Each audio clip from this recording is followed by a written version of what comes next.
Y si usted fuera como un muñeco que no se puede despertar dentro de un ataúd, lo enterraron vivo y usted no tiene ni idea cómo hacer para que lo escuchen dentro de esa tumba, para que usted no se pudra en vida junto a los gusanos. Hola amigos de Glotamiloja, mi nombre es Allen. Y mi nombre es Joan. Y hoy les vamos a estar hablando de un cuento de Edgar Allan Poe llamado El entierro prematuro. Entonces, Joan, vamos a comenzar con este cuento, aprovechando nuestra temporada de octubre. ¿Qué harías si te das cuenta que te enterraron viva? ¿Cuál sería tu primera reacción? Estabas por ahí tranquila y estás encerrada. Pues yo creo que en principio sería una consternación absoluta, un miedo supremamente fuerte, incontrolable. Además, sentir la oscuridad, sentir el encierro, debe ser una cosa alucinante. Y es lo que le pasa al protagonista de la historia del día de hoy, ¿no? Sí, incluso yo sé que hay muchas personas, por lo menos en cierta etapa de la vida, en algún momento uno siente como si no se pudiera mover en algunos sueños como profundos, que uno queda como entre despierto y dormido, y eso ya es atemorizante. ¿Cómo será? Ahora imagínense. En un ataúd, o sea, Sí. pidiendo auxilio. Y lo que genera más miedo, sinceramente, es que hayan pasado casos similares, ¿no? Edgar Allan Poe, en la voz de su narrador, en principio empieza a contarnos un montón de casos de catalepsia que ha habido.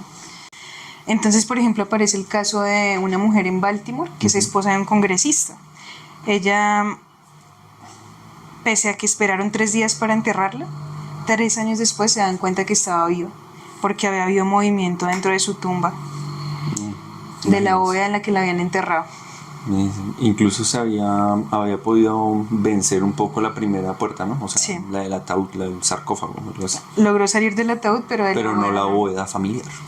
La encontraron ahí cerquita de la puerta. Sí, claro, es como si usted estuviera enterrado vivo y usted trata como de... También nos cuenta el caso de Victorine Lafourcade, una mujer que era esposa de un banquero. La maltrataba terriblemente, como que la golpeaba y demás, ejercía bastante violencia sobre ella. A ella la entierran y hay un amante de hace muchos años que ella tuvo que dejar de lado porque era muy humilde, no tenía recursos suficientes, entonces al final terminó casándose con el que más plata devengaba. Entonces esa persona que ella dejó de lado, que era un escritor, va a buscarla para darle su último adiós en la tumba. ¿Y qué se encuentra? Pues que esta mujer estaba viva todavía. Entonces ellos huyen a América, viven muy felices, su idilio de amor por fin. Tras 20 años vuelven a su tierra natal y allí el verdadero esposo de Victorine la reconoce, reclama derechos legales sobre ella, pero afortunadamente la justicia pues no le da la razón. Que ya se extinguieron los derechos del mal. Y también nos cuenta el caso de un oficial de artillería que es derribado por un caballo, lo entierran en un cementerio público y un campesino que se sienta encima de la tumba es el que se da cuenta que hay movimiento ahí. Medio sacrílego el tipo también, sí, sentarse ahí, pero eso lo salvó. Y no le creían en principio, ¿no? Decían como este tipo está como loco, ¿qué le pasa? Pero después le hacen caso, abren la tumba y efectivamente el oficial estaba sentado en el ataúd ahí ya pidiendo auxilio, a punto de morirse de asfixia. Y él logra sobrevivir. Por último, nos cuenta el caso de un abogado en Londres, en 1831. Llevaba 2 días enterrado. Lo exhumaron y fue llevado su cadáver a un hospital para hacer el laboratorio, para hacer diferentes pruebas. Y ahí cuando están a punto de hacerle la disección se dan cuenta que este hombre estaba vivo.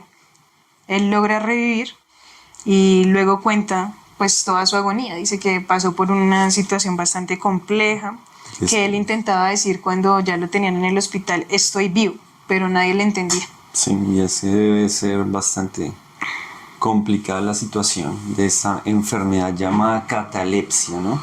Es una, incluso mi abuela la sufrió. Ay, no. Es decir, y sí, es un drama familiar porque todo el mundo prepara todo y cuando la persona respira, ¿qué pasó? Que no me acuerdo. Es un asunto ya, en mi caso, ya es un asunto familiar. Bueno, ¿y por qué el narrador sabe de todos estos temas? Ah, Porque él mismo padece catalepsia. es cataléptico y en una de esas sospechas de catalepsia, porque como les decíamos antes, a veces sucede que usted se queda dormido, como que algo pasa así y no, usted no vuelve en sí inmediatamente. Ahora aumente esa sensación que usted se siente despierto pero está el cuerpo como dormido, eso que los especialistas hablan del sueño REM y toda esa situación. Pero ahora esa experiencia, si la ha tenido, auméntela unas 10, 20 veces. En la desesperación. Ahora auméntele esto. Que usted llega a alguien con una mano helada, le pone así en la frente y le dice: fui mortal, pero ahora soy un demonio. ¿Ah? ¿Cómo interpretas esta aseveración? Pues uno, no, es parte del sueño, no, es parte de una fantasía. Otros más acelerados dirán, no, es que fue al más allá y volvió. Pero ¿cómo se interpretaría? O sea, Bueno, este es un sueño que tiene el narrador en uno de sus episodios de catalepsia, que lo llenaban de terror absoluto porque él tenía miedo sobre todo de que llegara el momento de su muerte o de su falsa muerte, podríamos decirlo de esa manera, sí. y nadie se diera cuenta y él terminara por allá asfixiado dentro de una tumba. Entonces, en el sueño lo que ve es que él está acostado y llega una persona, le toca el hombro, le toca la frente y le dice: levántate. Y luego la muñeca.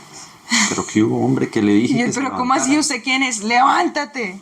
¿Pero usted quién es?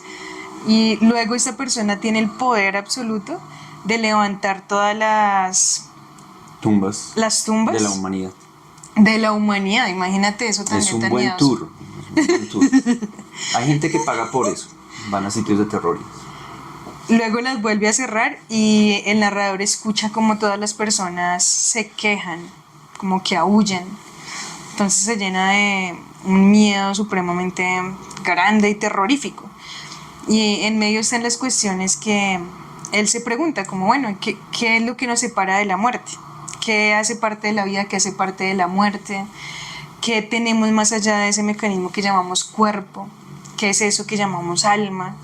Entonces empieza a interrogarse por todas esas cuestiones sin poder dejar de lado ese miedo que le da el que lo entierra en vivo. ¿Qué les pareció? Pero otra vez, les dejamos la pregunta. ¿Ustedes qué harían si usted no sabe? O sea, nadie sabe hasta que le pasa que usted es cataléptico.